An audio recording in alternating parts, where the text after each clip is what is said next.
Bonjour, je voudrais vous parler aujourd'hui de la Constitution française et particulièrement de l'article 35. L'article 35 de la Constitution française était à l'origine extrêmement simple. La version de 1958, donc celle écrite par De Gaulle, disait « La déclaration de guerre est autorisée par le Parlement ». Et c'est tout. La version de 1958 est donc extrêmement simple. Le président et son gouvernement n'ont pas le pouvoir de décider de la guerre, et donc de l'engagement des forces armées françaises. Mais nous avons bombardé la Syrie il y a peu de temps, et nous y sommes encore. Mais nous ne sommes pas en guerre. En tout cas, nous ne sommes pas au courant. Comment cela est-il possible? La version originelle de l'article 35 de la Constitution française n'a pas été modifiée de 1958 jusqu'au 23 juillet 2008.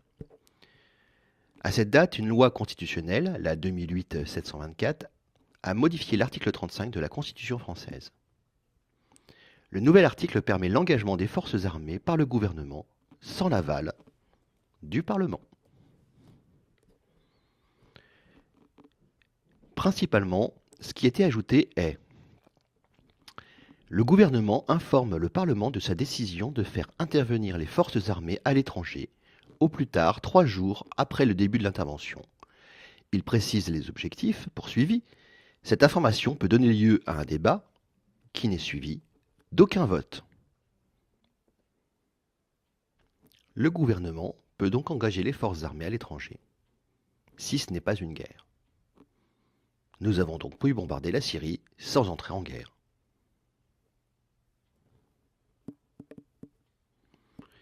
Donc, bombarder un pays n'est pas forcément une déclaration de guerre.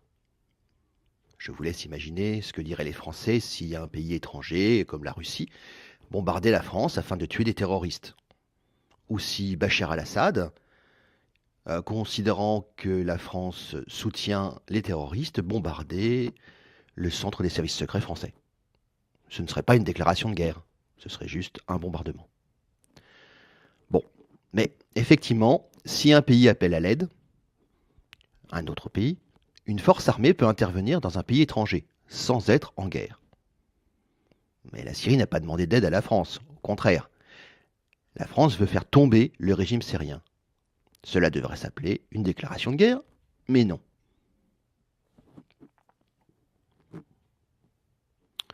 L'OTAN. En fait, la France intervient en Syrie aux côtés des USA et de l'Angleterre, car nous faisons partie de l'OTAN. Mais depuis quand? De Gaulle nous avait fait quitter l'OTAN le 21 février 1966. C'est Nicolas Sarkozy qui a fait réintégrer la France dans le commandement intégré de l'OTAN, au sommet de l'OTAN de Strasbourg-Kiel, le 3 et 4 avril 2009. Mais pourquoi Nicolas Sarkozy a-t-il voulu que la France intègre l'OTAN? En fait, le traité de l'Union européenne précise dans son article 42, qui est très flou, très difficile à lire, que l'Union européenne a vocation à utiliser les forces armées des pays membres dans des missions internationales de maintien de la paix, de prévention des conflits et de renforcement de la sécurité internationale, c'est-à-dire au sein de l'OTAN. Mais pourquoi sommes-nous dans l'Union européenne alors que nous avons voté non au référendum de 2005, ce qui nous a assujettis au traité sur le fonctionnement de l'Union européenne, le TUE, ce qui maintenant nous oblige à être dans l'OTAN? C'est que Nicolas Sarkozy a signé le traité de Lisbonne en octobre 2007. Mais Nicolas Sarkozy n'aurait pas dû signer le traité de Lisbonne, puisque ce faisant, il trahissait le peuple français qui avait été consulté en 2005 et qui avait dit non. Comment Nicolas Sarkozy a-t-il pu signer ce traité sans être accusé de traîtrise? Grâce à une réforme constitutionnelle. L'article 68 de la Constitution française définit la responsabilité du chef de l'État. Originellement, le texte disait: le président de la République n'est responsable des actes accomplis dans l'exercice de ses fonctions qu'en cas de haute trahison. On parlait de la trahison.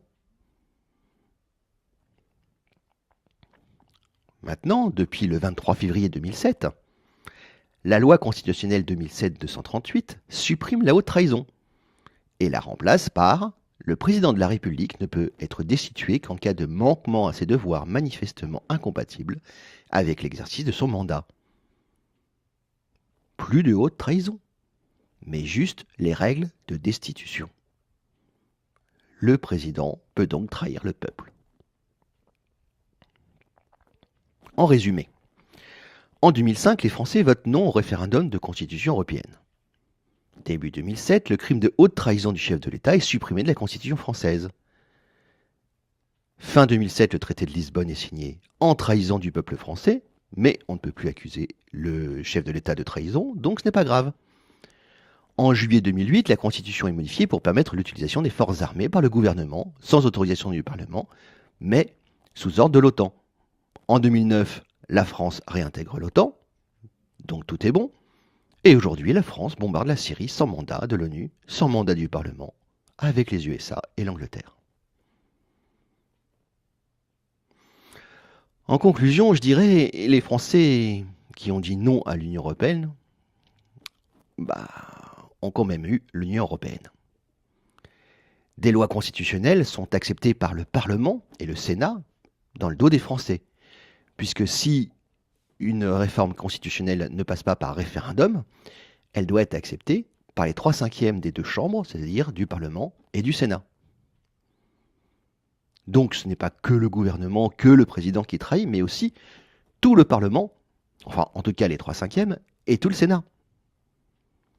Donc la France a réintégré l'OTAN sans prévenir les Français, puisque ce n'était pas au programme de Nicolas Sarkozy. Maintenant, les Français auraient dû le savoir, c'était dans le traité de l'Union européenne. Mais personne ne peut le lire, il est trop compliqué. Personnellement, je pense qu'aucun Français ne veut que la France bombarde des pays étrangers.